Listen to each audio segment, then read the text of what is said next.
A'udzu billahi minasyaitonir rajim. Bismillahirrahmanirrahim. Assalamualaikum warahmatullahi wabarakatuh. Alhamdulillahirabbil alamin wassalatu wassalamu ala asyrafil anbiya'i wal mursalin wa ala alihi wa sahbihi ajma'in. Allahumma iftah 'alaina hikmataka wanshur 'alaina min khazaini rahmatika ya arhamar rahimin. Rabbi shrah li sadri wa yassir li amri wahlul 'uqdatam min lisani yafqahu qawli. Allahumma faqihna fid din wa 'allimna at-ta'wil wahdina ila siratikal mustaqim siratal ladzina an'amta 'alaihim minan nabiyyin was-siddiqin wasyuhada'i was-salihin wa hasuna ulaika rafiqa ya arhamar rahimin. Subhanaka la 'ilma lana illa ma 'allamtana innaka antal alimul hakim. Amin ya rabbal alamin. Apa khabar sidang penonton sekalian? Selamat pagi, sabahul khair, good morning diucapkan kepada sahabat-sahabat penonton setia rancangan Tanyalah Ustaz, biar tahu jangan keliru. Mudah-mudahan pertemuan kita pada pagi ini membawa 1001 rahmat dan juga kebaikan daripada Allah Subhanahu wa taala. Ayuh sama-sama kita pada pagi ini menanamkan satu azam untuk kita sama-sama memperbanyakkan taubat kepada Allah Subhanahu wa taala. Dalam masa yang sama di pagi Jumaat ini kita memperbanyakkan selawat dan salam ke atas junjungan besar kita Nabi Muhammad sallallahu alaihi wasallam. Mudah-mudahan dengan setiap selawat yang kita lafazkan itu menjadi saksi terbaik dan juga menjadi salah satu cara mudah untuk kita mendapat syafaat Nabi sallallahu alaihi wasallam di yaumul akhirat kelak insya-Allah. Jadi bertemu lagi kita pada pagi ini di pagi 22 Disember 2023 bersamaan 9 Jamadul Akhir 1445 Hijrah. Mudah-mudahan pertemuan kita pada pagi ini membawa 1001 rahmat dan juga dipermudahkan segala urusan yang kita akan jalani pada hari ini insya-Allah. Jadi sedang sekalian, seperti biasa rancangan Tanyalah Ustaz, biar tahu jangan keliru, setiap hari kita membawakan topik-topik baharu untuk sama-sama kita bincangkan. Dan insya-Allah pada pagi ini kita akan bersama-sama mempelajari salah satu daripada topik yang berkaitan dengan akhir zaman yang tidak didendang. Dan insya-Allah bagi menjawab setiap soalan daripada sahabat-sahabat penonton sekalian, bersama dengan saya pada pagi ini adinda merangkap murabi kita semua insya-Allah. Siapa lagi tidak lain tidak bukan yang sangat tersohor, Al-Fadil Ustaz Yaakob Yusra. Assalamualaikum Ustaz. Assalamualaikum warahmatullahi wabarakatuh. Sihat alhamdulillah. Allahu akbar. Jadi mudah-mudahan Ustaz dipermudahkanlah untuk pembincang kita pada pagi ini.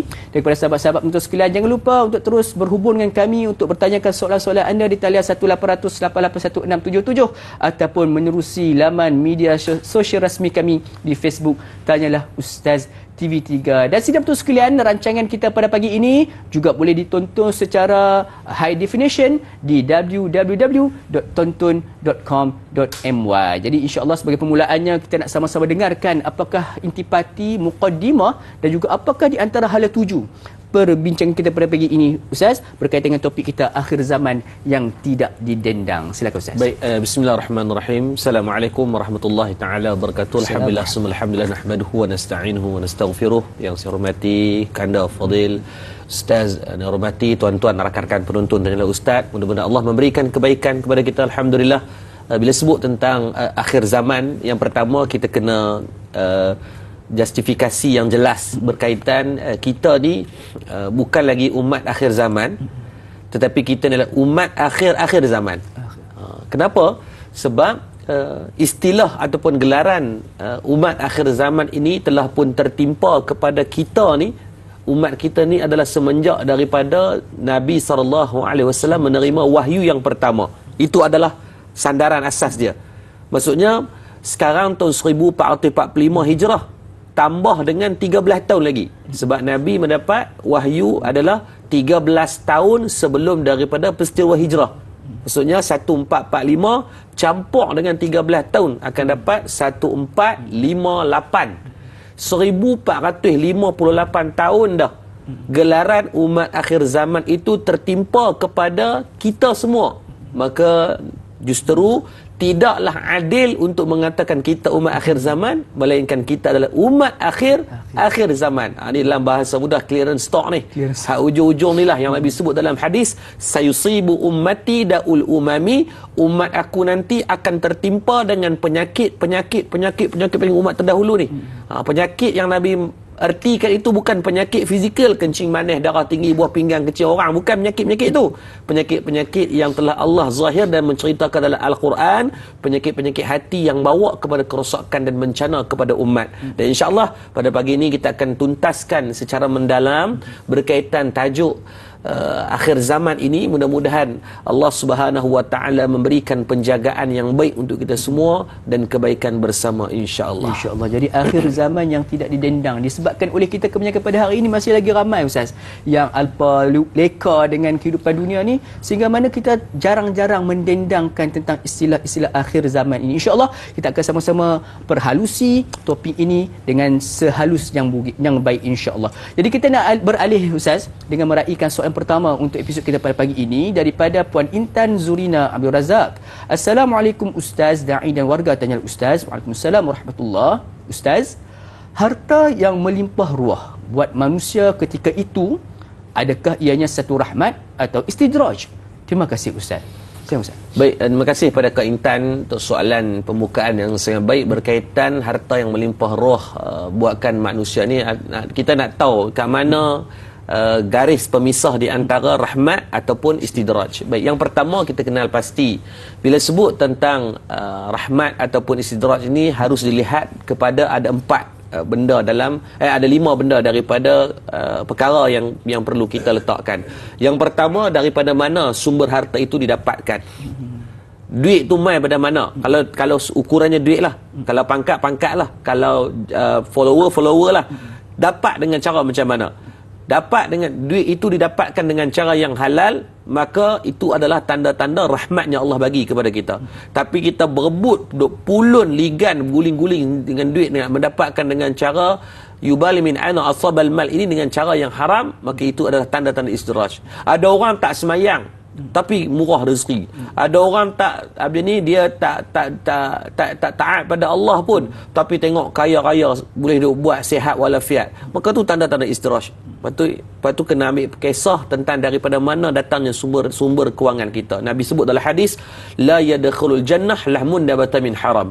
Takkan masuk ke dalam syurga darah daging yang terbentuk daripada sumber yang haram. Itu yang pertama. Yang kedua, harus ditengok daripada pengaruh kepada kepribadian kita. Daripada nikmat yang Allah bagi, sama ada kesihatan, rezeki, nikmat apa benda pun yang Allah bagi pada kita ni, membentuk kepribadian kita ni ke arah kebaikan ke, atau nampak makin kecak ayam kan, ataupun makin jadi lok-lak, makin nampak tak senonoh, ataupun tak ada satu pun nilai-nilai kebaikan kan. Dengan Allah bagi pangkat, Allah bagi duit banyak, Allah bagi kuasa, tiba-tiba jadi sombong kan, kerek terlebih sangat, duk buat panggil pelik-pelik tu, maka kepelikan itu merupakan tanda-tanda istidraj yang Allah bagi kepada kita. Dulu bagus, dulu nonoh dia kan, tiba-tiba lepas dapat jawatan, belagak kan, belagak sangat. Maka itu di antara tanda-tanda istidraj. Yang ketiga adalah segi penggunaan harta. Tadi cara mendapatkan, cara berbelanja pun harus dilihat. Kalau belanja kok benda-benda yang makin jauh dia dengan Allah kan, bermewah-mewah, bermegah-megah sampai pelekeh orang lain dan sebagainya, maka itu di antara tanda-tanda istidraj yang Allah bagi kepada seorang manusia. Yang keempat, harus ditengok pada keterikatan hati kita dengan apa yang Allah bagi pada kita tu. Nak tahu sama ada rahmat atau istidraj, tengok keterikatan hati kita ke arah beratnya, ke arah mana. Dan yang kelima, haruslah ditengok daripada segala nikmat yang Allah bagi itu salurannya bawa dak kepada negara akhirat. Ada orang yang Ustaz, dia hanya pulun kok dunia ya. Kan Allah bagi kereta mewah, rumah besar gedabak, nak pi tandas kena naik Grab punya besar rumah, nak abang kata kan. Dalam keadaan nikmat tu terikat tak dia bawa kepada unsur akhirat. Kalau tidak ada unsur akhirat, maka itu adalah ujian yang diberikan kepada manusia yang bersifat kepada istidraj seperti mana diberikan kepada Qarun. Itu yang pertama. Ada yang kita kena faham, 5 benda ni yang kita kena ambil kira. Nak membezakannya itu adalah pada subjektif seseorang tadi. Tidak adil untuk kita katakan kalau kaya tu istidraj. Tak. Sebab banyak sahabat Nabi yang kaya. Sayyidina Umar, Uthman, Abdul Rahman Auf, Sa'ad bin Abi Waqqas, Zubair Al-Awwam ni sahabat-sahabat Nabi yang kaya. Mereka membina jambatan ke syurga melalui dengan jalan harta. Ada tak sahabat yang miskin? Ada juga. Mus'ab bin Umair, Sayyidina Hamzah kan, Bilal bin Rabah, sahabat-sahabat yang miskin sampai saat mereka mati pun tidak mempunyai harta. Maka unjuran yang perlu kita letakkan di sini, rahmat ataupun yang dikatakan dengan istidraj adalah pada cara macam mana seseorang itu bawa setiap nikmat yang Allah kurniakan. Wallahu a'lam. Di lifestyle kita itulah yang membentuk ataupun yang menunjukkan sama ada kita ni berada di arah rahmat Allah ataupun istidraj di atas harta yang kita miliki, insya-Allah. Jadi Ustaz, banyak kita buatkan, namun sebelum tu kita berhenti berehat seketika. Jangan ke mana-mana, teruskan kekal bersama kami. Tanya Ustaz biar tahu, jangan keliru, kembali sebentar saja lagi, insya-Allah.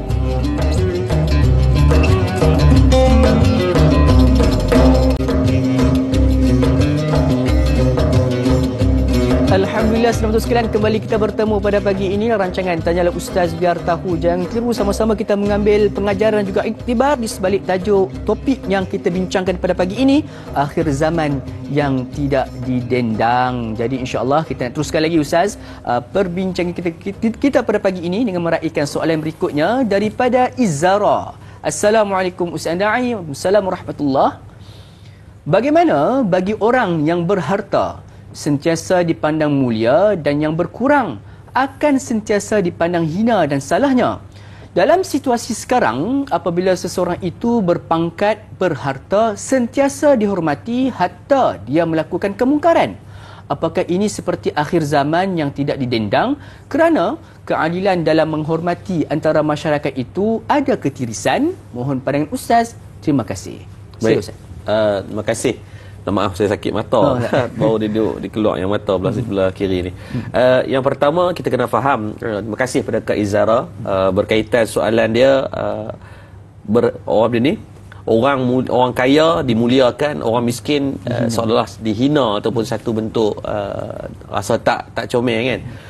Yang pertama kita kena tahu bahawa semua manusia pada pandangan Allah ini adalah sama. Allah sebut dalam surah Hujurat ayat ke-13 berkaitan bagaimana Allah kata sesungguhnya orang yang paling mulia di sisi Allah itu adalah pada sudut apa? Takwa. Tak, bukan warna kulit. Oh, kalau warna kulit jam saya hak tinta ni ustaz lagi mulia kan. Lebih kurang dah ustaz putih lagi kan. Maksudnya tidak diunjurkan sama ada warna kulit, sifat tubuh badan, negara mana, mata warna apa dan sebagainya, tidak. Sudut pandang Allah ini yang menjadi benchmarknya adalah takwa ataupun tidak. Itu yang pertama kita kena faham. Sebab tu ingat, tak menjadi satu penghinaan kepada orang yang dah berusaha tapi diberi ujian kemiskinan. Tidak ada penghinaan kepada mereka. Dan tidak menjadi tercela kepada orang yang kaya. Kaya dan miskin ni dua-dua layak masuk syurga. Kalau kita tengok daripada 10 sahabat Nabi SAW yang diberikan nama kepada Huzaifah Al-Yamani radhiyallahu anhu, daripada 10 sahabat Nabi ni, 7 sahabat Nabi jutawan. Abu Bakar As-Siddiq, Sayyidina Umar, Sayyidina Uthman, Abdurrahman Auf, Talha bin Ubaidillah, Zubair Al-Awwam, Sa'ad bin Abi Waqqas. 7 sahabat Nabi yang kaya tak relax punya. Kan? Adakah dia jadi depa di belagak? Tak. Ada tak panggil depa buat lolak-lolak tak sejenak? Tak ada. Adakah mereka nak pergi menunjuk show off barang kemas penuh, pakai sampai puluk dakat, sampai ke lengan? Ada? Tak ada. Mereka kekal menjadi seorang hamba yang bertakwa. Harta tidak mengubah mereka, tetapi mereka yang mengubah cara penggunaan harta tadi. Itu kekal sebagai prinsip dia. Maka bukan pada sudut pandang kaya ataupun miskin. Yang pertama. Yang kedua, ditanyakan tentang memuliakan dan menghormati orang yang berharta dalam keadaan kita tahu dia duk buat maksiat. Baik, yang pertama dengar bagi elok. Menjadi satu kewajipan untuk mana-mana manusia yang berakal ini adalah menegakkan keadilan dan mencegah kepada kemungkaran. Ia ni prinsip dalam Islam. Whatever it costs. Daripada kalangan pemimpin, rakyat, kerajaan, pembangkang, ulama, ustaz, cikgu, siapalah, da'i, tak kisahlah siapa-siapa pun, asas kepada manusia itu, amar ma'ruf nahi mungkar itu termaktub dalam kita punya rutin kehidupan harian. Maka kalau kita tahu kawan tu jenis duk buat maksiat, kalau kamu menghormati dia, seolah kamu menyokong dia. Kamu seolah mengiyakan. Maka sebab tu ingat, asas yang pertama amar ma'ruf nahi mungkar. Yang kedua, diberikan satu pendidikan kepada kita apabila kita bahaya memuliakan orang-orang yang berdosa atau orang yang melakukan maksiat ni. Sebab apa? Dia akan jadi syok. Kita tengok dulu ada satu restoran yang viral di Terengganu disebabkan dengan Dia ni kedai buah ke apa kan, dia jual dia ayak jus apa semua, orang pakai domai sebab apa? Dengan pakaian seksi. Maka menarik orang untuk pergi sebabkan kita duk buat perang huduh tu. Cuba kita boykot, macam mana kita boleh boykot dia ni kempen Israel ni, memberikan banyak daripada stok market mana-mana syarikat-syarikat ni terkesan.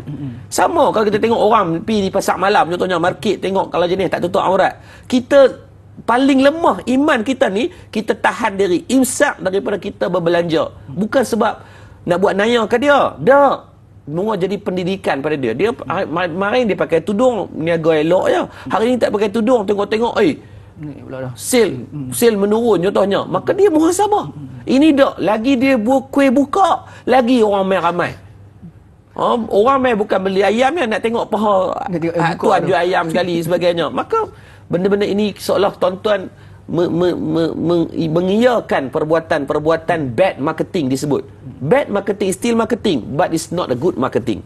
Yang ketiga, membangunkan masyarakat dengan kebajikan.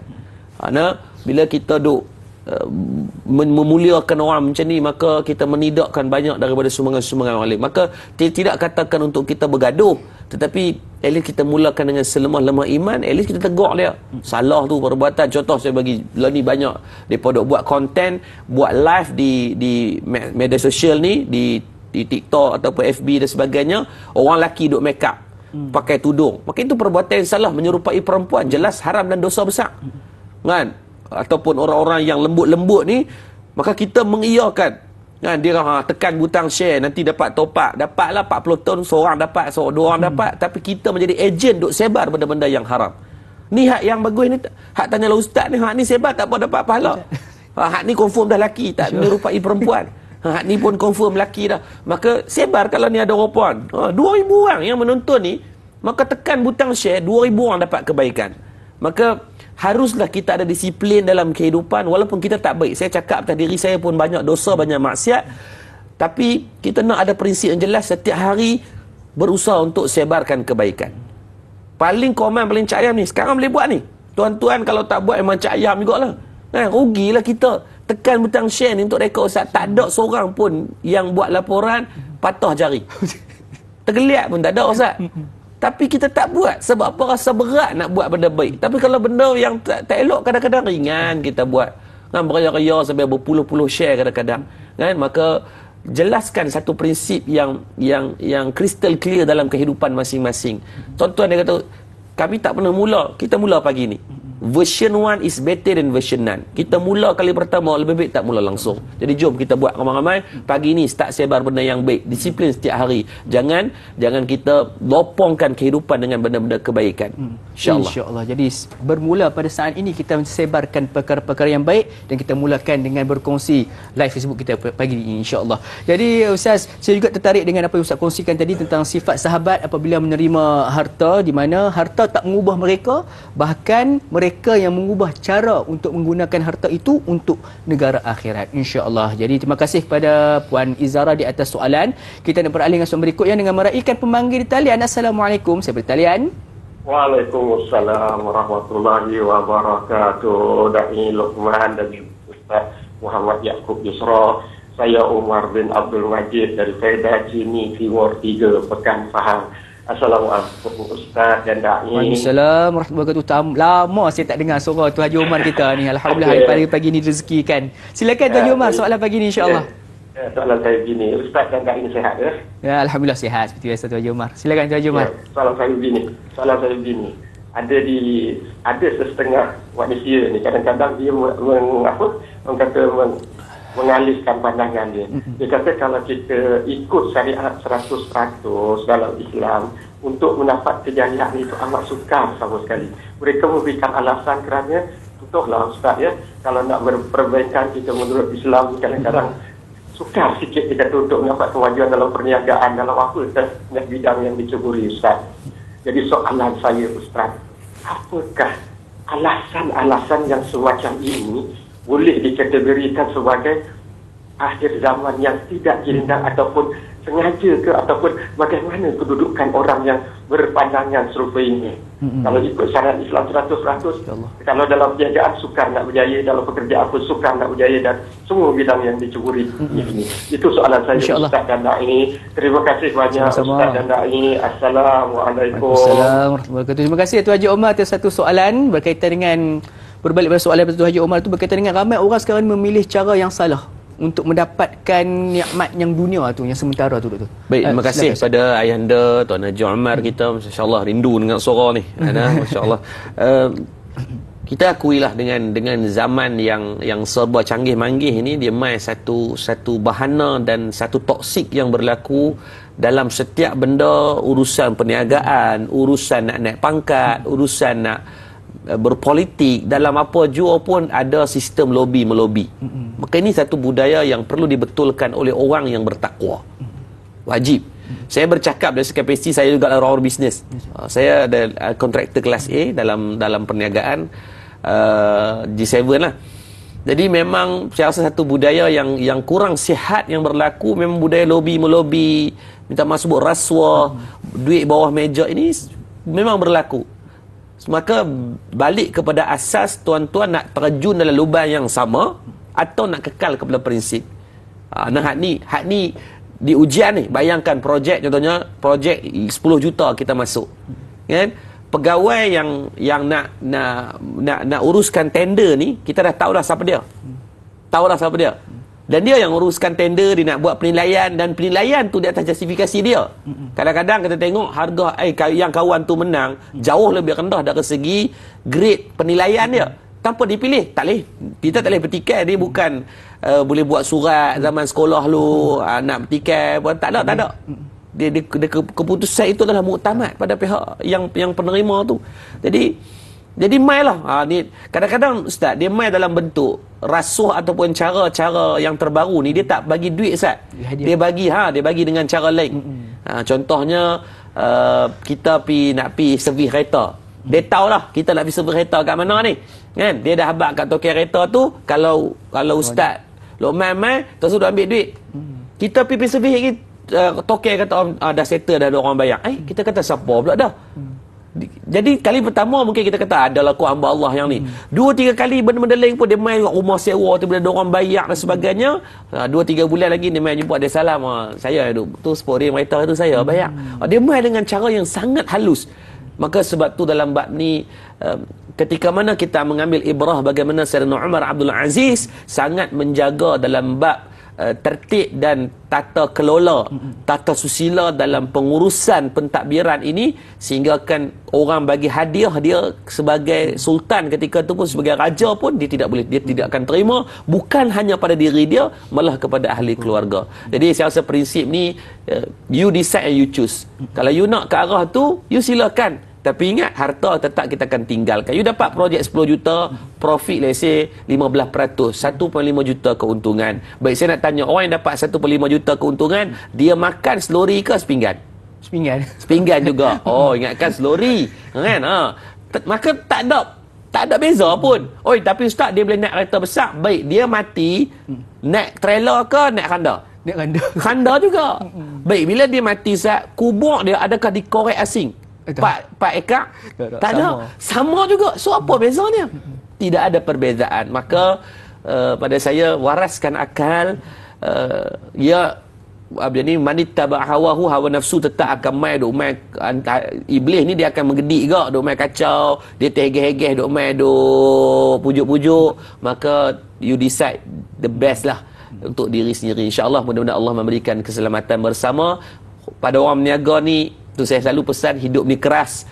Tuan-tuan harus berprinsip dalam berniaga. Jangan terjun dengan lubang yang sama yang orang buat. Dah kita tahu kalau benda tu salah, red flag untuk kita berhenti, insya-Allah. Insya-Allah. Jadi nak menjaga takwa di akhir zaman ni cukup payah, Ustaz. Kalau ada takwa walaupun sekelumit, insya-Allah kita akan terselamat daripada godaan-godaan kita di dunia, insya-Allah. Jadi Ustaz, kita beralih ke soal berikutnya, Ustaz. Daripada Puan Sal Rasik Cikci. Assalamualaikum Ustaz dan Da'i. Waalaikumsalam warahmatullahi. Adakah akhir zaman nanti manusia menolak sedekah merujuk kepada harta mereka juga banyak dan melimpah ruah? Adakah mereka telah bersifat qanaah dan zuhud hingga mengenepikan segala beban dunia? Dan juga sebagai umat akhir zaman, apakah persediaan dan pecutan terakhir kita yang perlu dipersiapkan sebagai menyahut pesanan baginda Rasulullah SAW bagi menghadapi situasi mencabar akhir zaman? Mohon penjelasan Ustaz. Terima kasih. #biar tahu jangan keliru.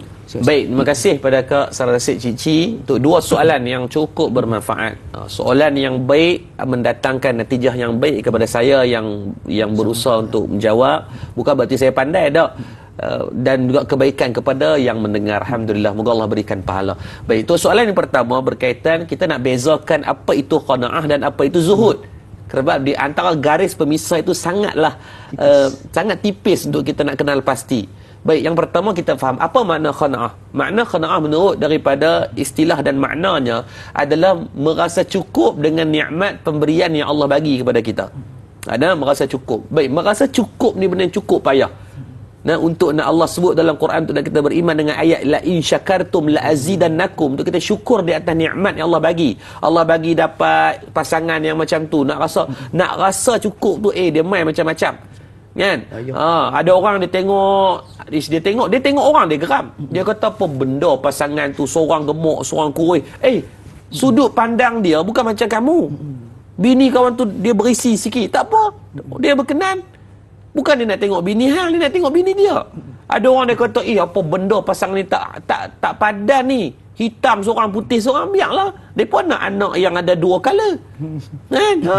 Atas macam cicak sikit, atas hitam, bawah putih. Tak apa sudut pandang orang. Sebab tu qanaah ni apa? Untuk merasa cukup di atas nikmat Allah bagi pada kita.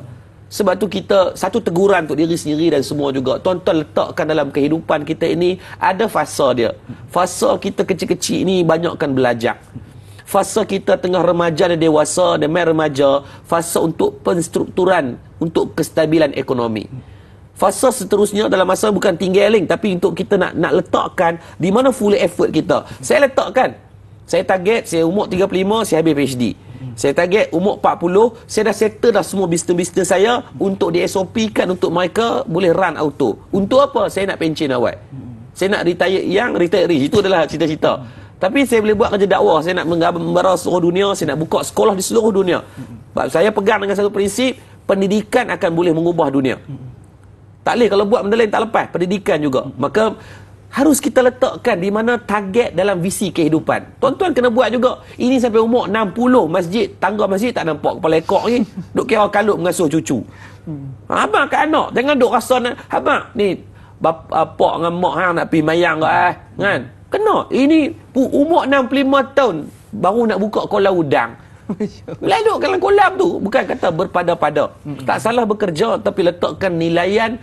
Kalau Allah dah bagi umur yang lebih daripada 40 ni, kalau masih belum ada nilai kebaikan, maka tu something wrong somewhere. Kita betulkan sama-sama, moga Allah bagi manfaat. Saya kita akan jawab soalan yang kedua. Jangan ke mana-mana, insya-Allah. Kita nak tangguh sebentar sebab kita nak berhenti berehat seketika. Terus kekal bersama kami. Tanyalah Ustaz biar tahu, jangan keliru, kembali sebentar saja lagi, insya-Allah.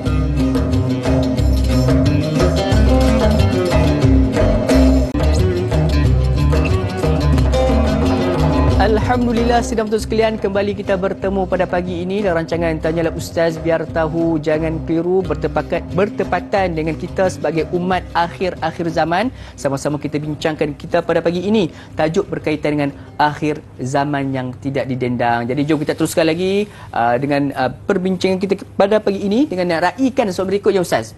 Soalan yang sama daripada Puan Sarah Cici, soalan yang kedua Ustaz, iaitu berkaitan dengan situasi pada akhir ini yang cukup mencabar. Apakah di antara pecutan terakhir yang perlu kita lakukan Ustaz? Baik, sebelum nak pergi tu saya tak ada jawab lagi zuhud tadi kan.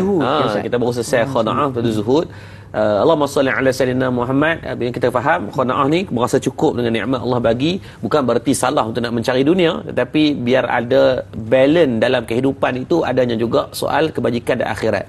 Yang kedua adalah berkaitan kena faham soal zuhud. Zuhud ni apa? Bukan suruh tinggalkan dunia. Ramai orang salah tafsir yang kata zuhud ni dia kena pakai yang compang-camping, kena pakai kereta hak cak ayam, kena pakai motor yang ni Honda bulat zaman nak tercabut semera apa semua tu. Bukan nak suruh lagu tu zuhud. Zuhud ni apa? Jangan letak dunia dalam hati. Zuhud ni letak dunia di jari. Kan? Sahabat-sahabat Nabi yang kaya tak relax, berguling-gulingnya kaya tu. Tapi dia pun zuhud. Mereka tidak meletakkan dunia dalam hati. Sebab tu ketika berlakunya perang Tabuk, boleh infakkan Sayyidina Abu Bakar bagi semua, Sayyidina Umar bagi separuh, Sayyidina Uthman bagi 1/3. Kenapa? Kerana itu nak maknanya mana juga. Ada orang kata ustaz tu dia nak kereta mahal-mahal. Kan, itu semua dunia belaka. Kita palung dok marah pasal apa? Kawan tu ada kemampuan. Tadi saya pergi semayang di Masjid Sayyidina Umar Al-Khattab di Bukit Damansara. Daripada kempen geng subuh berjemaah dengan Alif Satar kan. Subuh kat sana. Saya seronok kita masuk. Sebab apa Ustaz?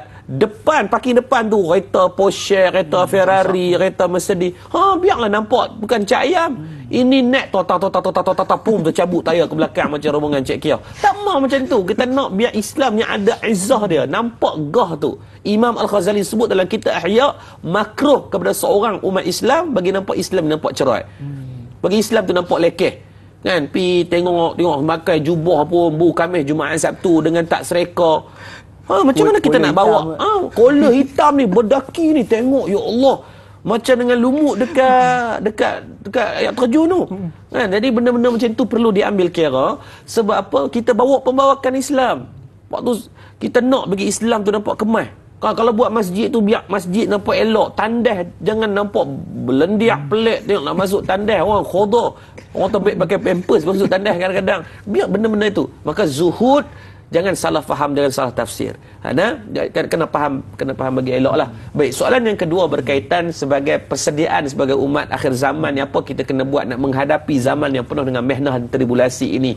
Baik, yang pertama kita kena faham ada 7 benda jadikan sebagai actionable knowledge yang kita boleh lakukan pada pagi ini. Yang pertama apa kita kena buat adalah dengan kuatkan iman dan takwa. Selalu kena tajdid iman kita. Nak belajar soal ilmu tauhid dan akidah, bawa anak-anak belajar kitab umum barahim, kitab yang mengajak tentang ilmu tauhid agar adanya tauhid ini dan memperkuatkan iman sebagai hamba Allah.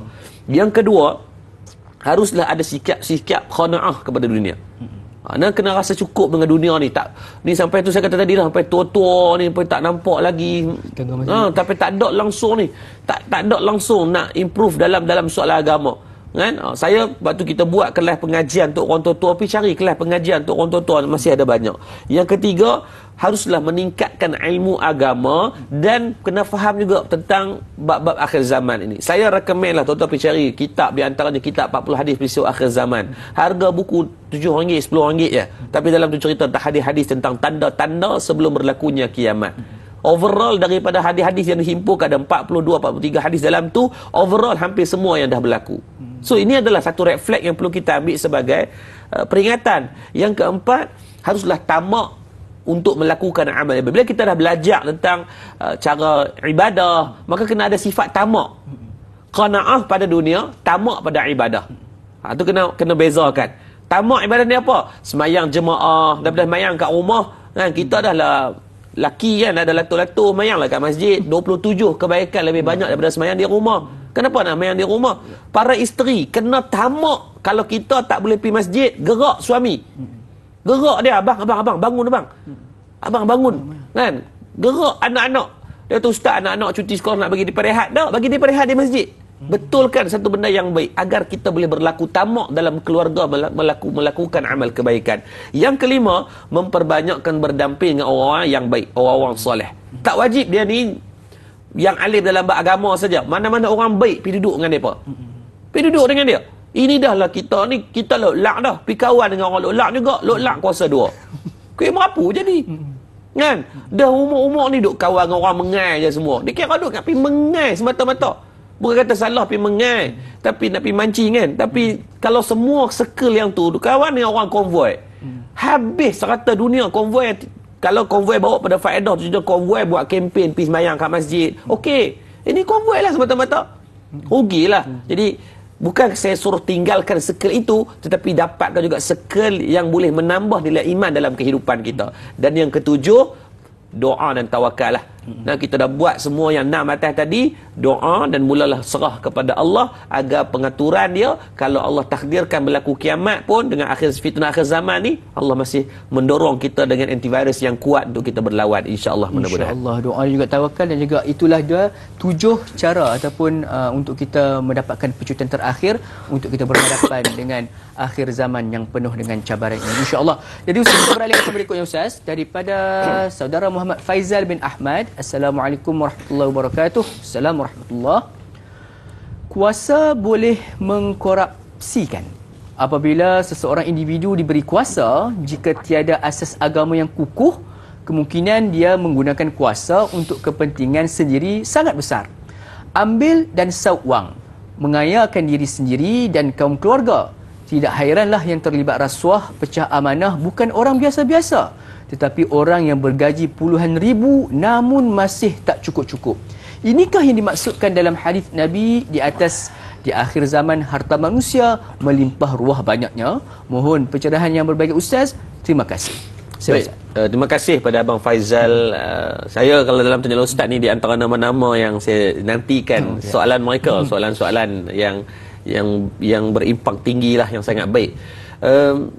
Soalan berkaitan orang yang ada kuasa, diberikan tahta, diberikan pangkat dan melakukan pecah amanah, breach of trust, dan sebenarnya bukanlah kepada orang-orang yang mempunyai kuasa. Orang yang tak ada kuasa pun berlaku pecah amanah, kan? Kalau kita tengok di pasar malam, ramai je orang menipu, kan? Kita tengok orang bawa teksi. Saya kali tu naik teksi, kan? Dia saja ronda pikuk jauh.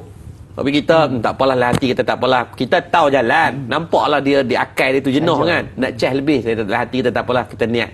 Cuma kita tegak lah lepas tu, abang lah ikut jalan dekat dah lah, jangan jalan jauh. Dia bayar, kita bayar. Cuma memberikan bekas teguran tu dengan cara yang baik. Ikut jalan dekat lah bang, takut tak berkat, bagi duit ke dia.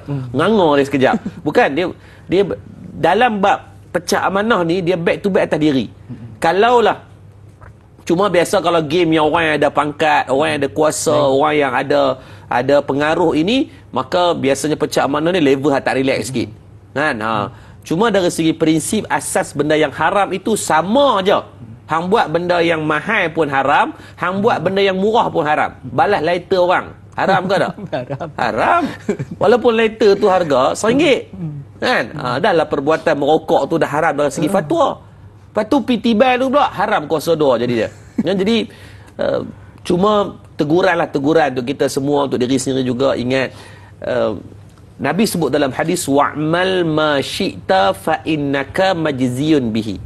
Setiap daripada semua benda yang kita buat atas dunia ni, kita pecah amanah ke, kita tak pecah amanah ke, kita menipu orang ke, kita mencuri ke sebagainya, kita akan ada hari di mana mahkamah Allah yang kita takkan boleh berlepas. Atas dunia, dia ada lawyer, dia ada orang kemas-kemas, dia boleh pelepas, kan? Mungkinlah dia boleh pelepas.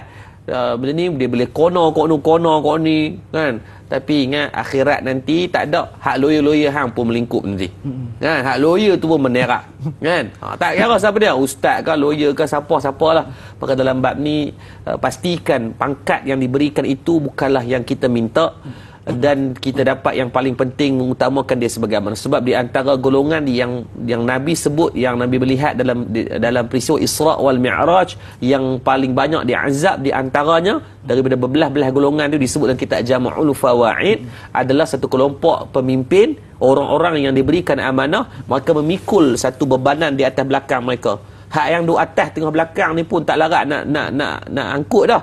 Dia duduk tambah lagi, tambah sehingga akan memberikan bebanan yang dia tidak boleh pikul di akhirat kelak. Jadi jangan duduk panggil ulam itulah. Ada kalau benda yang kita tak mampu, be gentle, tolak dengan cara yang baik. Kita masih boleh tolong. Anda mampu mengubahnya. Insya-Allah. Jadi pangkat dan juga harta itu pastikan yang digunakan di jalan yang betul. Mudah-mudahan ia menjadi satu manfaat, bukanlah satu musibah buat diri sendiri, insya-Allah. Kita akan teruskan lagi diskusi kita. Namun sebelum itu kita nak berhenti berehat sebentar Ustaz. Jangan ke mana, teruskan kekal bersama kami. Dan jangan Ustaz biar tahu jangan keliru, kembali sebentar sahaja lagi, insya-Allah.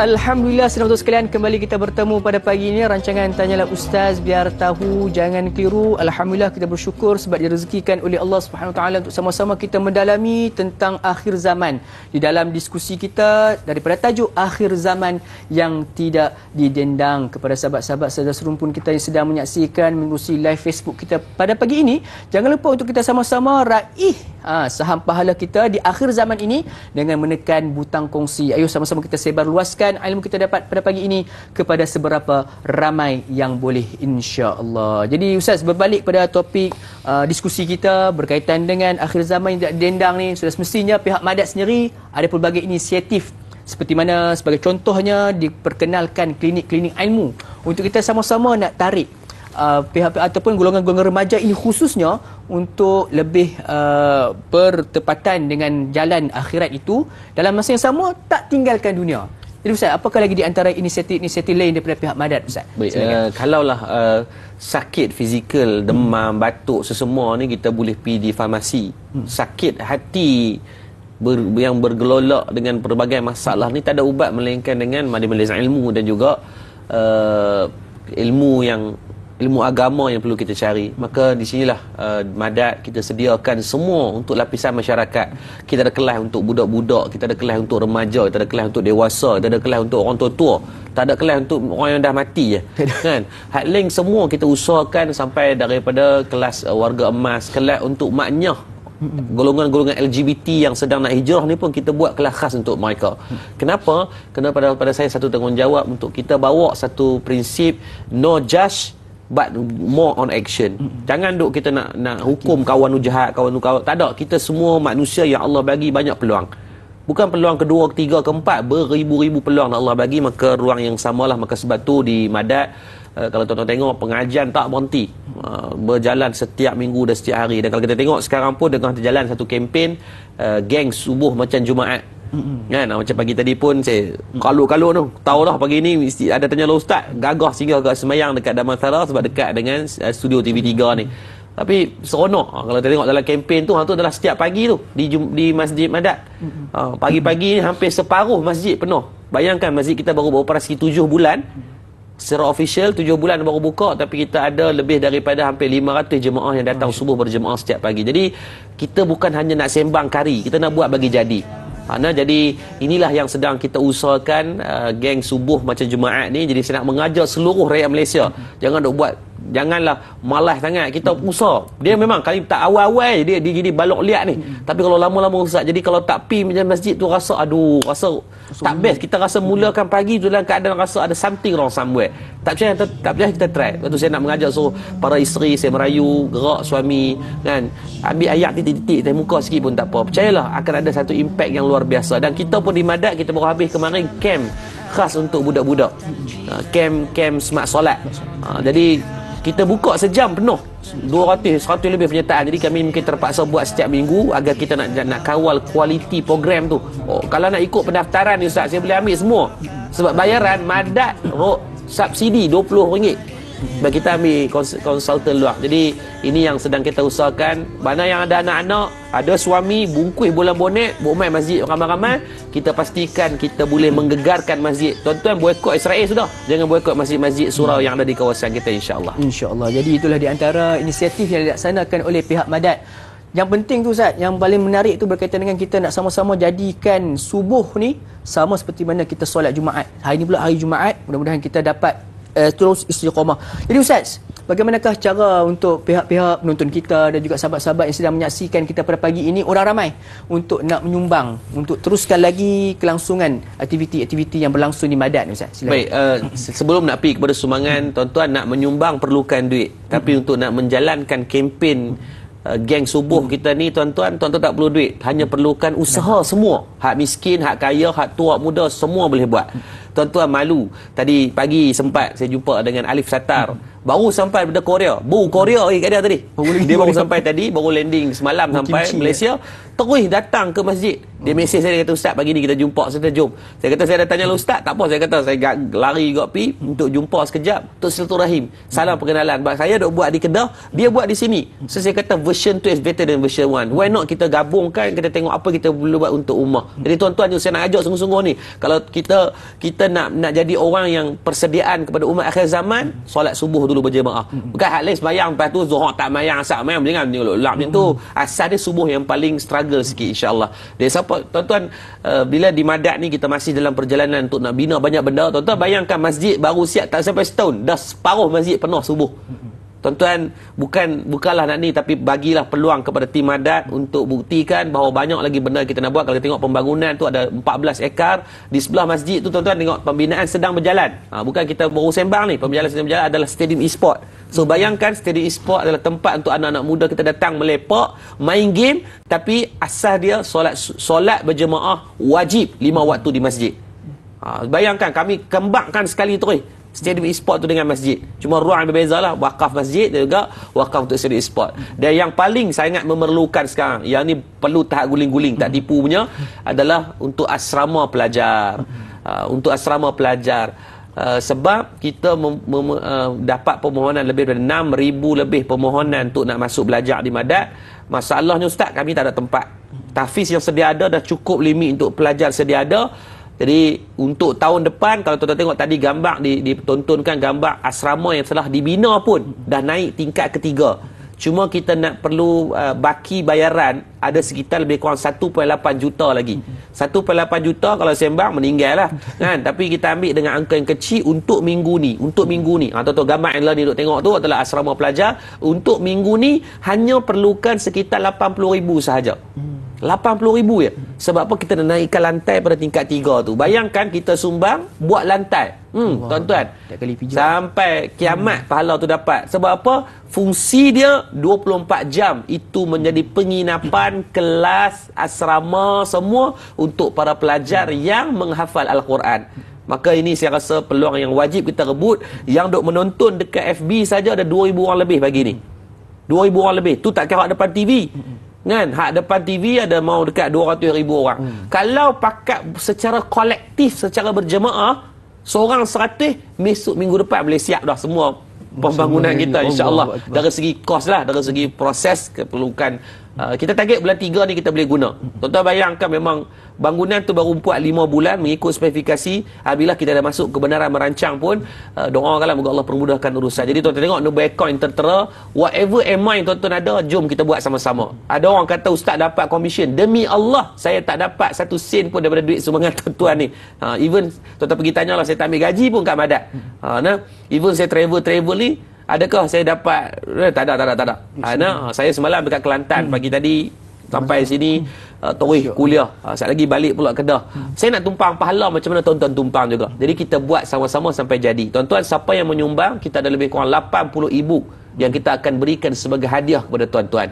Paling common, paling cak ayam, kalau tuan-tuan tak ada duit habis baru beli peluk dakak, baru beli barang-barang sport rim lah apa semua kan, baru beli ni benda-benda pelatan ke apa, tuan-tuan bantu saya tolong sebarkan pun dah menjadi satu nikmat yang besar dalam kehidupan. Tolong sebar, tekan butang share, copy link, hantar kat grup, cari adik-beradik kawan-kawan kita yang ada duit sikit.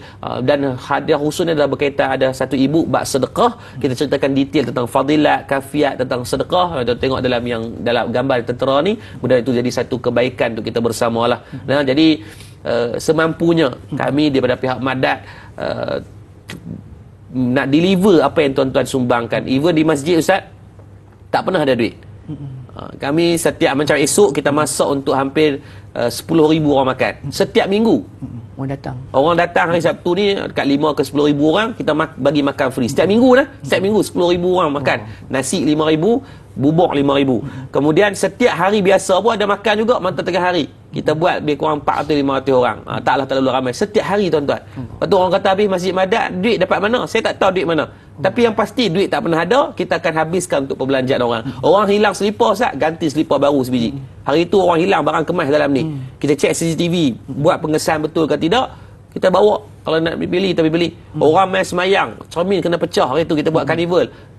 4 biji, 5 biji tu kita pergi tolong gantikan. Sebab pada saya duit masjid ni adalah untuk digunakan. Kalau tuan-tuan boleh simpan dalam akaun masjid, saya babak tuan-tuan zalim hak orang. Tak ada orang menyumbang di dalam akaun dalam tabung masjid ni nak duit itu disimpan untuk dibentangkan dalam mesyuarat agung. Kami simpan 500,000, 1 juta. Tuan-tuan berlaku zalim. Kalau tuan-tuan buat macam tu, tuan-tuan tak sepatutnya duduk dalam jawatan kawasan masjid. Tuan-tuan patut duduk dekat PUNB, Permodalan Nasional Berhad. Sebab apa? Nak jaga urus duit orang dan dapat komisen yang banyak, dividen yang banyak. Tapi kalau dalam masjid, fikirkan untuk diberikan kepada orang ramai. InsyaAllah Allah bagi kebaikan. Memberikan manfaat kepada orang ramai. Jadi insyaAllah, jom sama-sama kita juga tahu beberapa hari lepas ni baru gaji. Jadi apa kata kita sumbangkan, tak boleh 1%, 0.1% pun daripada pendapatan kita tu untuk kita sumbangkan kepada Madat. Sebab apa? Ini semua akan menjadi salah satu saham yang berterusan insya-Allah sampai saat kita bertemu dengan Allah SWT kelak insya-Allah. Jadi sahabat sekalian, Ustaz, insya-Allah kita semua akan sama-sama membantu untuk pembinaan dan juga pembangunan daripada pihak Madat. Jadi sidang betul sekalian, kita nak labuhkan tirai terlebih dahulu di TV3 insya-Allah. Saksikan sambungannya TV9 dengan topik diskusi kita akhir zaman yang tidak dindang ini sebentar saja lagi. Tanya Ustaz biar tahu jangan keliru kembali sebentar saja lagi insya-Allah.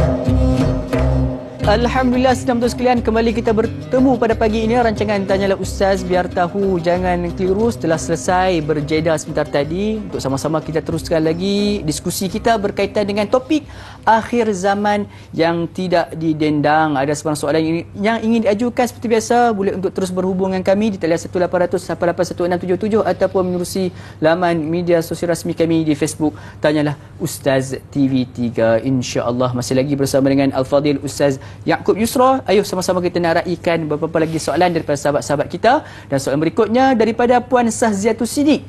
Assalamualaikum Ustaz dan Da'i. Waalaikumsalam warahmatullahi. Bagaimana segelintir yang bersikap boros berbelanja membeli perkara yang tidak berfaedah seumpama situasi di akhir zaman yang tidak didendang sehingga mengabaikan tanggungjawab untuk membayar zakat dan bakhilnya dalam menderma kerana merasakan mereka miskin sebab tidak berusaha sepertinya? Mohon pandangan Ustaz. Terima kasih. Terima kasih. Baik, terima kasih Kak Sahziatus Siddiq untuk dua soalan lah. Dalam satu tu ada dua soalan. Yang pertama berkaitan bab boros. Okey, dalam bab boros ni tuan-tuan catat. Ini adalah peringatan untuk kita semua lah, termasuk saya. Ada dua ayat Quran yang khusus Allah tegur dalam bab boros. Yang pertama disebut dalam surah Al-Isra ayat 26 dan 27. Ayat 26 tu. Ayat ni lah yang kita dengar mubazir ikhwan syaitan tu. Membaziak ni bersahabat, kawan, adik-beradik dengan perangai setan, saudara. Bukan bersahabat jadi adik-beradik setan. Jadi dengan buat lolak dalam bab makanan, dalam bab pakaian. Cuba buka dalam kita punya jadi wardrobe. Tengok dalam kita punya almari, tengok apa tak celui almari. Kan? Kita abang kata yang baju penuh yang tak ada beli baju baru. Dia kata apa? Abang jangan kata tak boleh beli baru. Abang beli almari baru. Kan? Jangan macam tu. Tuan-tuan, takut tak kita zalim ada baju yang sekali baru pakai. Kan dulu tengah tak apa nak besar sangat, lah tiba-tiba dia dulu mengecut. Lah tiba-tiba dia mengembang macam bunga semangkuk tu. Baju tak celui dah. Lepas tu duk simpan, sedekah ke orang. Buat pre-love paling common, paling cayam. Sebab setiap pakaian dan semua tu akan dijawab, akan perlu kita jawab daripada Allah. Sebab kita dah kira pada unsur pembaziran. Yang kedua Allah sebut dalam surah Al-Furqan ayat 20 ayat 67. Juga dalam bab Allah minta dan orang-orang yang apabila membelanjakan hartanya tidak berlebihan dan tidak pula mereka ini belanja dalam benda-benda yang tak sepatutnya. Sebab saya rasa satu budaya yang cukup membimbangkan hari ini adalah tentang orang banyak spend untuk lifestyle. Kan? Untuk lifestyle lah, beli nak bagi nampak stylo, nak bagi nampak smart.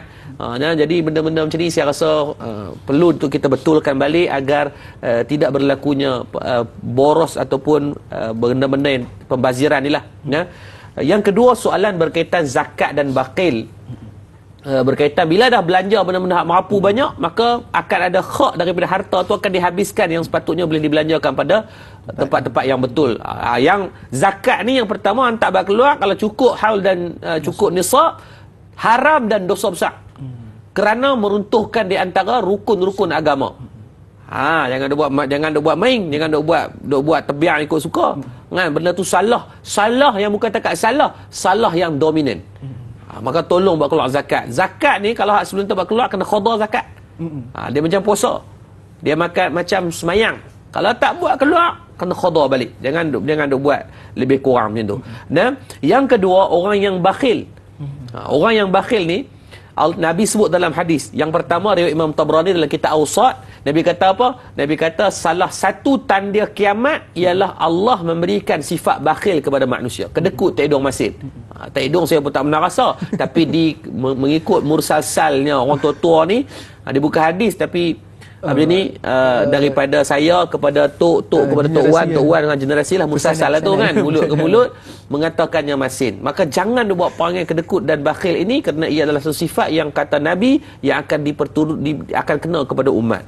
Yang kedua juga hadis dari Imam Bukhari dan Muslim, kata Nabi SAW, masa tanda-tanda kiamat itu yang pertama, masa akan jadi singkat. Sedap dah nak masuk tahun baru dah, kan?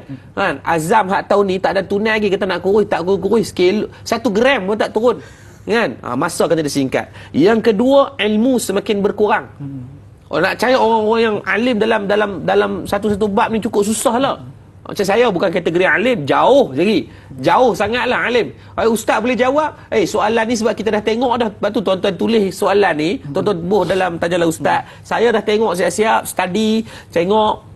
Semalam memang 3-4 jam semalam adalah untuk nak study. Untuk kuliah 1 jam ni 4 jam kena study. Tu nampaklah pandai sikit, padahal tak pandai tak mana pun. Ilmu kan berkurang.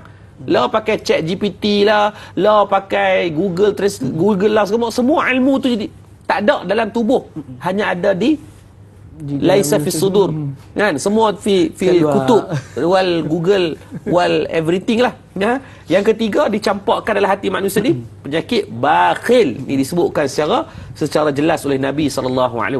Maka jangan anda mampu mengubahnya, jangan meletakkan sikit pun perangai bakhil dalam diri. Paling yang saya rasa perlu kita betulkan, jenis kedekut tak hidung masin dengan isteri dengan anak-anak. Kalau dengan kawan-kawan ni boleh keluar belanja, punya beria, tapi kadang-kadang dengan ahli keluarga je berkira-kira. Ingat, sebaik-baik perbelanjaan, sebaik-baik sedekah adalah kepada ahlihi, yakni ahli keluarga kita. Balik sekali lagi, kan, abang pegang tangan isteri yang hari ni ada duit lebih sikit, yang jom beli peluk dakak. Tuan-tuan tengok dia dakak tuan daripada pagi sampai ke malam. Sampai ke dalam kalau isteri pun ada duit lebih sikit, belanja je suami, belanja anak-anak. Abang kan anak-anak nak makan apa contohnya, kan, itu adalah sebaik-baik perbelanjaan. Maka jangan pernah kita menidakkan perkara yang baik ini, insya-Allah. Jadi itulah di antara perkongsian Ustaz di atas tanda-tanda akhir zaman berdasarkan hadis Nabi SAW. Jadi insya-Allah Ustaz, kita teruskan lagi dengan raikan soalan berikutnya daripada pemanggil kita. Assalamualaikum. Waalaikumsalam warahmatullahi wabarakatuh. Ya, siapa talian? Saya Baharudin Kasim daripada Ceras. Ya, Tuan Baharudin, apa khabar? Apa khabar Dail? Alhamdulillah sihat Tuan Baharudin. Alhamdulillah sihat. Silakan soalan pagi ni Tuan. Sihat, orang sakit lah jadilah Ustaz Luqman. Okey Ustaz, saya nak tanya mungkin pencerahan pada Ustaz, kan. Satu bangsa ni Ustaz, apabila dia dia berkuasa ataupun dia adalah keadaan yang boleh membantu, dia suka melihat bangsanya dihina, dipermainkan, dikudakan, dan juga dia tak adalah nak cepat mengulurkan tangan untuk membantu bangsa dia sendiri. Tapi dia suka melihat apabila bangsa dia tu dalam keadaan susah dan juga tak berdaya untuk meneruskan kehidupan, seperti golongan P40, miskin, OKU dan juga miskin tegang, Ustaz. Jadi yang paling teruknya Ustaz, apabila dia pula membantu bangsa lain untuk menghapuskan bangsa dia sendiri. Jadi nak mohon pencerahan pada Ustaz lah, kalau Ustaz boleh faham apa yang saya cakap ini. Adakah ini dikategorikan sebagai akhir zaman ataupun macam mana Ustaz? InsyaAllah. Itu saja soalan saya. Sekian, terima kasih. Assalamualaikum warahmatullahi wabarakatuh. Terima kasih Tuan Baharudin atas soalan berkaitan dengan bantu bangsa orang lain. Bangsa sendiri dibiarkan begitu saja Ustaz. Baik, yang pertama, Islam ni dia ajak kita memang tidak ada pengkhususan untuk kita ni bawa perangai asabiah sangat. Tetapi hakikatnya manusia ni dia akan back to nature dia adalah dia akan letakkan daripada negara yang sama, negeri yang sama, bangsa yang sama. Tapi keutamaannya sebenarnya daripada agama tu. Tapi nature of life kita tetap kita akan memandang macam ni. Kenegerian, jumpa hang mana, hang geng Kedah, hang ni geng Kelantan, yang ni geng Johor, bangsa Johor. Mereka akan, itu adalah nature yang kita nak kata haram tu tidaklah haram, cuma yang saya rasa satu kebimbangan daripada Tuan Baharudin tadi adalah berkaitan pengkhianatan yang dilakukan, hak yang keliling ni duk ada, tiba-tiba nu hak yang jauh, yang kuman seberang laut yang diberikan bantuan. Dalam kaedah Islam diajar kita dalam soal memberikan bantuan ni, yang paling utama adalah yang terdekat dengan kita. Akhrabin ini adalah orang-orang yang dekat-dekat dengan kita. Maka sudah pastilah saya rasa orang yang satu qaryah, satu bangsa gitu menjadi satu keutamaan. Dalam soal berkhianat ni bukan benda yang baru. Di zaman Nabi SAW sendiri pun ada dalam satu bangsa, dalam satu negara itu orang-orang yang berkhianat. Disebut dengan, kalau di zaman tu bukan takat khianat biasa, menjadi golongan munafik Bani Qatfan, Abdullah bin Ubay. Jadi adalah penama-penama yang tidaklah menunjukkan satu benda yang baik. Maka hari ini juga saya rasa baik soalan dan teguran tadi juga untuk kita fokus hak luar, bantu tu hak yang NGO luar, tapi hak dalam-dalam ni pun banyak yang terkapai-kapai. Berapa ramai lagi anak muda, statistik anak muda kita yang tak reti sembahyang. Berapa ramai lagi anak muda yang kita belum tutup aurat. Berapa ramai lagi daripada kalangan, daripada orang-orang qaryah kita ni, dalam qaryah kita yang belum mendapat bantuan-bantuan kewangan yang asnaf, fakir, miskin. Jadi ini adalah sudut pandang yang perlu kita letakkan sebagai pertimbangan, more action than talk. Sebab ni banyak orang duk kritik, tu kawan tu tak dapat bantuan, kawan ni susah, kawan ni mana peranan pejabat zakat, mana peranan JKM, banyak peranan. Kita banyak menunding jari, kita terlupa untuk kita memanfaatkan jari ini untuk kita buat kebaikan, kan? Bila kita put a lot of time, effort to blame, we have good time and less time to help. So why not we try fix this, kita betulkan balik, more time on help, less time to talk. Bahasa mudah, jangan sembang kari, banyak akan buat bagi jadi. Ini yang saya rasa bagus untuk soalan tadi. Mudah-mudahan Allah memberikan kebaikan. Islam utamakan dalam soal agama melebihi bangsa, kerana Asabiah ni teguran Nabi kepada dulu bangsa-bangsa Arab ni, para Asabiah yang sangat teruk sehingga akan bawa kepada peperangan Aus wal Khazraj. Mereka bergaduh. Kita jangan bawa pergaduhan yang samalah. Keutamaan adalah pada sealiran akidah dan agama itu, insya-Allah. Meletakkan keutamaan untuk kita membantu rakan-rakan dan juga saudara yang seakidah dengan kita terlebih dahulu, insya-Allah. Jadi sidang tuan sekalian, Ustaz, banyak kita akan diskusikan, namun sebelum itu kita nak berhenti berehat sebentar. Terus kekal bersama kami, Tanyalah Ustaz, biar tahu jangan keliru. Kembali sebentar saya lagi, insya-Allah.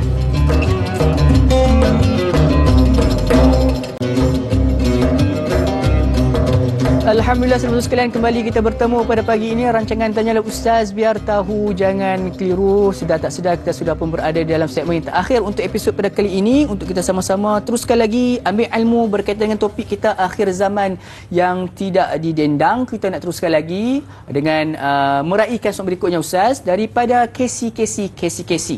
Assalamualaikum Ustaz dan Da'i, juga semua sahabat syurgaku. Assalamualaikum warahmatullahi. Ustaz, apakah pandangan Ustaz tentang mereka yang mempunyai harta yang banyak tapi tidak bersyukur, malah menunjuk-nunjuk dengan kemewahan mereka dan bercakap besar dengan mengatakan semua ni hasil usahanya, tapi sebenarnya dia lupa semua itu pemberian Allah buatnya? Terima kasih. Silakan Ustaz. Baik, terima kasih pada Puan Casey berkaitan tunjuk kemewahan dan juga cakap besar. Cakap besar ni sombong lah, bahasa kita ni adalah sombong, ujub, riak, takabur ni. Yang pertama Allah sebut dan Nabi SAW sebut dalam hadis. Allah sebut dalam Quran ni banyak ayat. Tapi kita nak ambil satu hadis riwayat Imam Bukhari, riwayat Imam Muslim dan kita as-sahih. Kata Nabi SAW, barang siapa yang memakai pakaian kesombongan di dunia, maka Allah akan mengenakan pakaian kehinaan pada hari kiamat, lalu akan dinyalakan api. So kita dapat bayanglah, dapat pakaian tiba-tiba jadi macam obor Olimpik tu. Sekarang ni pakaian kita tu adalah obornya, dinyalakan api daripada api neraka. Na'udzubillah. Jadi tak perlu kita nak berlaku sombong, kerana dunia ni dia sekejap je, macam roda kadang kat atas, kadang kat bawah. Jadi itu bukan benda yang baik. Dalam yang kedua adalah tak payah kita nak tunjuk kata kita kaya. Sebab to be honest Ustaz, saya Allah izinkan ramai duk kenal orang-orang yang Allah bagi ada jenis kaya-kaya, jenis kaya tak relax ni. Saya ingat saya di antara yang duduk dalam ranking 10 yang terkaya di dunia ni, Malaysia ni di antaranya Tan Sri Said Mokhtar Bukhari. Saya pernah khutbah di Masjid Al-Bukhari, masjid yang digunakan duit beliau untuk buat. Dan bukan satu masjid, banyak masjid. Baru ni di Pulau Pinang pun dia buat satu masjid. Jenis orang Allah bagi kekayaan yang dia suka guna. Dia Ustaz, waktu saya jumpa tu pakai baju biasa ya. Naik pun kereta jenama Malaysia. Protong perdana ya. Dia nak kata, saya tengok, biar betul ni one of the richest man in Malaysia. Tapi still look very humble, sembahyang berjemaah di masjid. Ini baru ni cak ayamnya tiba-tiba sembahyang, kepala tak pernah nampak kat masjid. Kan? Apa benda ni kita cari dunia. Dia tu antara terkaya tapi boleh mai sembahyang berjemaah. Kan? Mai awal masjid. Saya tak sampai lagi, dia sampai dah. Terkejut kita. Nak buat kata apa? Biasanya orang kaya, dia orang ni tak not to look rich. Depa tak mau bagi nampak depa kaya. Sebab tu kita tengok orang-orang kaya di dunia ni pakaian depa ada, pakai pulut dekat sampai ke lengan. Tak ada. Pakai t-shirt putih. Ada dia pakai baju, dia nak contohlah baju jenama yang 5-6 ribu. Jarang Ustaz. Saya terus terang. Setakat saya duk jumpa yang betul-betul kaya, yang legit kaya mereka ni, mereka tak nak pun bagi nampak kaya. Sangat humble, very sempoi, kan, sangat-sangat ni lah. Lepas tu maksudnya kalau kita tengok orang yang nampak 20 tunjuk kaya sangat, ketahuilah bahawasanya dia baru budak-budak baru dapat rasa kekayaan yang sedikit. Duk tunjuk kereta dia kan, ambil gambar, nak bagi nampak steering kereta, nak bagi nampak jam Rolex dia kan, nak bagi nampak kata beli beg baru kan. Mana ada orang selfie tiba-tiba ambil gambar beg dekat bahagian muka, beg duk bawah, maksudnya nak tunjuk lah tu. Bukan kata salah untuk nak berkongsi kebahagiaan, tapi jangan lolak sangat sampai terlalu over, bertakut-takut bimbang. Sebab hari ni Ustaz, orang berbelanja ni yang kata menunjuk-tunjuk kemewahan ni, berbelanja sebab nak menunjuk. So apa yang berlaku adalah ini yang jadi biar papa asal bergaya ni. Satu fakta yang menarik untuk kita ambil dan cakna, Allahumma salli alaihi wasallam, Jabatan Insolvensi Malaysia MDI mengeluarkan satu laporan pada bulan Mei yang lepas. Dalam parlimen dibentangkan oleh menteri di Jabatan Perdana Menteri Ram Kalpal Singh, tak silap saya. Ketika itulah timbalan di Jabatan Perdana Menteri, dia mengeluarkan satu statistik 31,140 orang. Saya ulang ni, 31,140 orang yang bawah umur 35 tahun setakat untuk bulan Mei 2023 diisytiharkan muflis ataupun bankruptcy. Puncanya apa? Majoriti adalah berbelanja untuk lifetime. Baru kerja 3 bulan gatai. Orang Kedah punya gatai punggung. Bukan punggung, kasar sikit kalau sebut, saya tak boleh sebut lah, sensor kan. Gatai ni dia pergi beli kereta, beli kereta tercedok sebab PKP, kena VSS, tak boleh bayar kereta, tak boleh nak tolak, value rendah, jatuh, lalu tak tahu nak buat apa, kereta kena tarik. Bila kereta kena tarik, nama kena blacklist, naik ke insolvensi, habis kena kad kredit. Bayangkan 31,140 orang ni, ini yang direkodkan. Berapa ramai yang tak rekod? Laporan daripada Bank Negara dikeluarkan pada tahun 2020, ni sebelum PKP.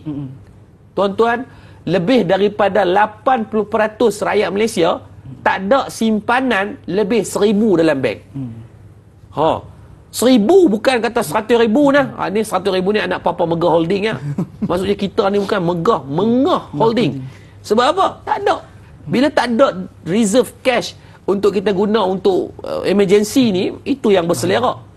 Maka tak payah belanja benda-benda yang tak sepatutnya. Percayalah untuk anak-anak muda yang mungkin kamu meniaga, Allah bagi keuntungan, simpan elok duit. Kan Allah boleh ambil bila-bila masa Allah bagi ujian macam-macam. Jadi at least kita ada some reserve cash yang kita boleh bantu untuk kelangsungan hidup kita dan untuk bantu orang lain, insya-Allah, mudah-mudahan. Insya-Allah. Ada bezanya di antara kita mengejar harta ataupun kita mengejar dunia ataupun dunia yang mengejar kita tu. Allahu Akbar. Satu contoh yang diberikan yang terbaik daripada Al-Fadhil Ustaz kita sebentar tadi, insya-Allah. Jadi jom kita berehat soalan berikutnya Ustaz daripada saudara Muhammad Izzuddin. Assalamualaikum Ustaz Yaakob Yusra. Waalaikumsalam warahmatullahi.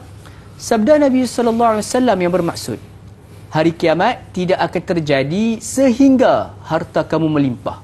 Sebagai seorang Muslim, apakah kaedah terbaik untuk memahami dan menghayati pesanan Nabi SAW bagi menghadapi situasi akhir zaman yang penuh dengan cabaran dan dugaan? Mohon pencerahan Ustaz. Terima kasih. Baik, terima kasih saudara Abang Izzuddin kita berkaitan soalan hadis ni. Tak silap saya lah, tuan-tuan pergi cek balik dalam kitab 40 hadis peristiwa akhir zaman, kedudukan hadis nombor 24. Sebab saya hafal hadis-hadis ni dulu sebab saya ambil khusus sanad khusus daripada Fadil almarhum Tuan Guru Syekh Fahmi Zamzam ketika tu di Mesir pada tahun 2014-2015. Jadi tu yang saya ingat bila sebut hadis dia, matan dia, la takhumus hatta yafidal mal wa tazharul fitan wa yaksurul harju ya Rasulullah wa marhaju al-khatul salasan. Itu ada dalam matan hadis dia. Nabi kata tidak akan berlaku kiamat kepada seorang manusia sehingga mana yafidal mal, Allah datangkan dengan limpahan harta benda yang banyak. Almarhum Fadil Syekh Fahmi Zamzam menterjemah pada yafidul mal dengan dua. Yang pertama adalah dari segi harta yang berbentuk materialistik yang nampak. Betul lah Ustaz, kalau kita tengok hari ni Ustaz, dulu tahun 80-an lah, tak payah tak ambil jauh, tahun 80-an Ustaz, dalam satu kampung nak ada seorang ada kereta pun payah. Bukannya semua orang miskin waktu tu ada, tapi bukanlah nak kata kategori kaya juga, tapi nak ada kereta sebiji, kalau kira Sarip Dul nak Vespa tu kira paling champion dah. Kira dalam kampung tu dia boleh sinting baju tu kira style lah. Kira orang perempuan tengok ni, orang tengok, oh ni balik awal kira berkenan. Sebab apa? Limpahan waktu tu tak ada macam lah ni. Okey, baik. Kalau kita tengok mai pula zaman 90-an, waktu tu zaman dia mula telefon, komputer mula dibuat oleh IDM lah. Ketika tu datang telefon. Telefon tu Ustaz besar ni Ustaz, batu-bata. Besar batu-bata. Kalau lempak kau orang arwah buat kenduri 40 hari. Kan? Punya besar. Tapi zaman tu Ustaz, kalau siapa ada telefon tu, area boleh kek buah moktan. Tapi siapa ada tu kira power betul ya Ustaz. Kan? Jadi saya nak tanya, Ustaz, tahun 2023 ada lagi orang pakai telefon besar tu? Tak ada. Allahu Akbar. Satu aib kalau pakai. Kan? Mana? Kalau dulu kita nak beli shopping, nak beli barang payah. Lah tak payah. Duduk kat rumah ya beli shopping. Jadi dari segi limpahan harta benda Allah bagi di Kuala Lumpur sekarang, kebimbangan yang berlaku di BKL dan mana-mana majlis adalah berkaitan parking. Walaupun saya ingat lagi satu program apa ni bersamamu di TV3 kan. Depa ambil habaq, depa cerita, dia tahu Ustaz Allah pening kan. Kami duk pi cek, depa ni kata Asnaf pi cek-cek kereta dekat rumah ada kereta 3 biji. Siap ada pencawang lah apa semua. Asnaf celah mana ni? 3 biji kereta nak parking tak ada tempat. TV3 kereta nak pi shoot tu, kita tak boleh nak parking sebab apa? Kereta dia banyak sangat. Allah. Yang kata tu kata susah lah ni tu. Maka sebab tu yang pertama Allah bagi limpah harta benda yang banyak hari kepada kita. Kan budak-budak umur 6 tahun, oi dia pakai handphone tu. Kita dulu Ustaz boleh tengok telefon orang pun menggedik punya seronok. Kan? Jadi yang kedua tafsiran adalah berkaitan teknologi yang berkembang pesat lah. Jadi itu tafsiran yang dibuat sebagai penghayatan kita bersama. Saya sarankan sangat tuan-tuan carilah kitab ni di buku-buku, di kedai-kedai tempatan yang ada. Harga RM4 ya, bukan saya jual pun. Saya pesan sebab saya nak bagi ada. Tuan-tuan boleh buat panduan buku 40 hadis peristiwa akhir zaman, sangat baik dan bermanfaat untuk dijadikan sebagai bacaan kita insya-Allah. Insya-Allah. Jadi jom sama-sama kita dapatkan buku tersebut untuk kita sama-sama ambilkan sebagai panduan kita insya-Allah. Di Ustaz kita sudah pun berada di penghujung rancangan, sedikit bacaan doa ringkas daripada yang berbeza Ustaz agar Allah SWT berkati pertemuan kita pada pagi ini Ustaz. Silakan. Jadi jom insya-Allah kita doa mudah-mudahan Allah bagi kebaikan dan keberkatan insya-Allah. A'udzubillahi minasyaitonirrajim. Bismillahirrahmanirrahim. Alhamdulillahirabbil alamin hamdan yuwafi ni'amahu wa yukafi'u mazidah. Ya Allah Tuhan kami, ampunkan dosa-dosa kami, kedua ibu dan ayah kami, guru-guru kami, pemimpin-pemimpin kami, sama ada dalam keadaan kami sedar atau kami tak sedar. Ya Allah, ya Latif, lembutkan hati kami. Ya Allah, hati kami keras dengan dosa dan maksiat telah kami lakukan. Ya Allah, tangan yang kami tadah, tangan yang banyak buat dosa, buat maksiat. Ya Allah, kalau kau tak ampunkan kami takut akan diazab dengan azab yang pedih. Ya Arhamar Rahimin, yang memegang hati-hati kami, janganlah kami dibolak-balikkan untuk melakukan perkara-perkara yang tidak baik. Ya Allah, sejauh manapun maksiat yang kami buat, sebesar manapun dosa yang kami lakukan, Ya Allah, janganlah pernah pernah dijauhkan kami daripada rahmat-Mu ya Allah.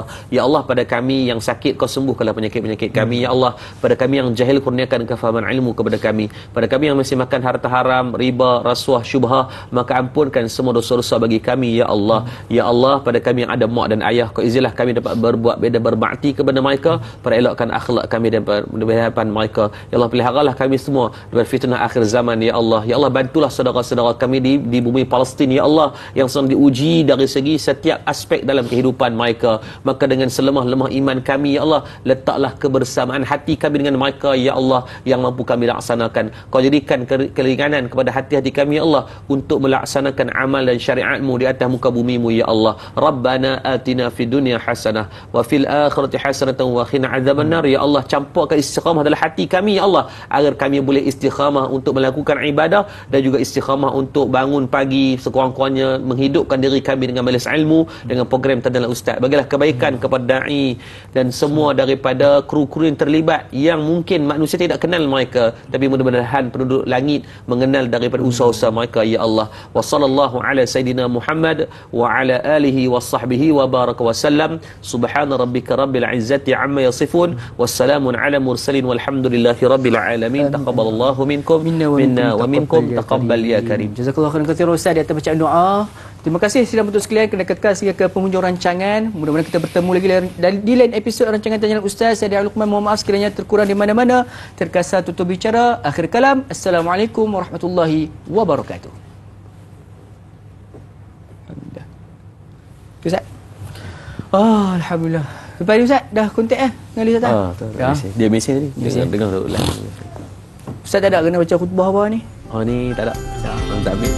Oh, belajar nak ambil sebab